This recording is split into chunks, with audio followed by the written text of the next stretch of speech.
Hi hello ಎಲ್ಲ ನನ್ನ subscribers ದೇವರುಗಳಿಗೆ ನಮಸ್ಕಾರಗಳು.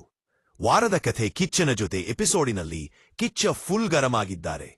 ಯಾವ ವಿಷಯಕ್ಕೆ ಮತ್ತು ಯಾರಿಗೆ ಕಿಚ್ಚ ಕ್ಲಾಸ್ ತಗೊಂಡ್ರು ಅಂತ ಈ ವಿಡಿಯೋ ಮೂಲಕ ನಾನು ನಿಮಗೆ ತಿಳಿಸಿಕೊಡುತ್ತೇನೆ ಬನ್ನಿ. ಬಿಗ್ ಬಾಸ್ನವರು ಪ್ರತಿಯೊಂದು ಟಾಸ್ಕಿಗೂ ರೂಲ್ಸ್ಗಳನ್ನ ಪರ್ಫೆಕ್ಟ್ ಆಗಿ ನೀಡಿರುತ್ತಾರೆ. ಆದರೆ ಮನೆಯ ಸ್ಪರ್ಧಿಗಳಾಗಲಿ ಆಟದ ಉಸ್ತುವಾರಿಗಳಾಗಲಿ ಪ್ರತಿ ಸಲ ಟಾಸ್ಕ್ ಕೊಟ್ಟಾಗ ರೂಲ್ಸ್ ಬ್ರೇಕ್ ಮಾಡಿ ಟಾಸ್ಕ್ ಆಡುತ್ತಾರೆ. ಈ ವಾರದ ಬಿಗ್ ಬಾಸ್ ಮನೆಯ ಕ್ಯಾಪ್ಟನ್ ಆಗಿದ್ದ ರಾಶಿಕಾ ಆಲ್ಮೋಸ್ಟ್ ಈ ವಾರದ ಎಲ್ಲಾ ಟಾಸ್ಕ್ಗಳಲ್ಲೂ ರೂಲ್ಸ್ಗಳನ್ನ ಸರಿಯಾಗಿ ಅರ್ಥ ಮಾಡಿಕೊಳ್ಳದೆ ಟಾಸ್ಕ್ ಅನ್ನು ಉಸ್ತುವಾರಿ ಮಾಡಿರುವುದಕ್ಕೆ ಕಿಚ್ಚ ರುಚಿಗೆದ್ದು ರಾಶಿಕಾಗೆ ಆಟದ ರೂಲ್ಸ್ ಇರ್ಲಿ, ಉಸ್ತುವಾರಿಯೇ ಸರಿ ಇರಲಿಲ್ಲ ಅಂತ ಹೇಳಿದರು. ರಾಶಿಕನ ಉಸ್ತುವಾರಿ ತುಂಬಾ ಕಳಪೆ ಮಟ್ಟದಲ್ಲಿ ಇತ್ತು ಅಂತ ಕಿಚ್ಚ ರಾಶಿಗೆ ಸರಿಯಾಗಿ ಉಗಿದಿದ್ದಾರೆ. ಕಿಚ್ಚ ಮೊದಲಿಗೆ ರಾಶಿ ಕನ್ನಡದಲ್ಲಿ ನಿಮಗೆ ಮೊದಲು ರೂಲ್ಸ್ ಅರ್ಥ ಆಗುತ್ತಾ ಅಂತ ಕೇಳ್ತಾರೆ.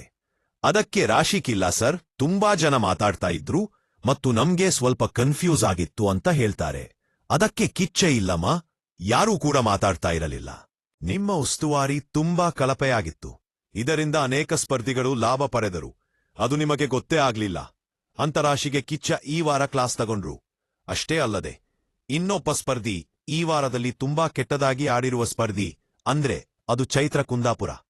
ಟಾಸ್ಕ್ ಮಧ್ಯದಲ್ಲಿ ಚೈತ್ರ ಅಶ್ವಿನಿಯವರ ಕಾಲಿಗೆ ಉಗಿರಿನಿಂದ ಚೂರಿರುವುದು ಮತ್ತು ಅವರಿಗೆ ಏಂಜಲ್ ಅನ್ನು ಉಗಿದಿದ್ದರು. ಈ ಒಂದು ವಿಷಯಕ್ಕೆ ಕಿಚ್ಚ ಸುದೀಪ ಚೈತ್ರಾಗೆ ನಿನಗೆ ಎಷ್ಟು ಹೇಳಿದ ಅರ್ಥ ಆಗಲ್ಲ. ಆಟವನ್ನು ಆಟ ತರ ಆಡಬೇಕು, ನೀವೇನು ಸಣ್ಣ ಮಕ್ಕಳಲ್ಲ, ಮಚ್ಚೂರಾಗಿದ್ದೀರಿ. ಆಟದಲ್ಲಿ ಎದುರಾಳಿಯ ಕಾಲುಗಳನ್ನು ಚೂರುವುದು, ಅವರಿಗೆ ಉಗುಳುವುದು ಇದು ಅತ್ಯಂತ ಅಸಹ್ಯಕರವಾದ ಘಟನೆ.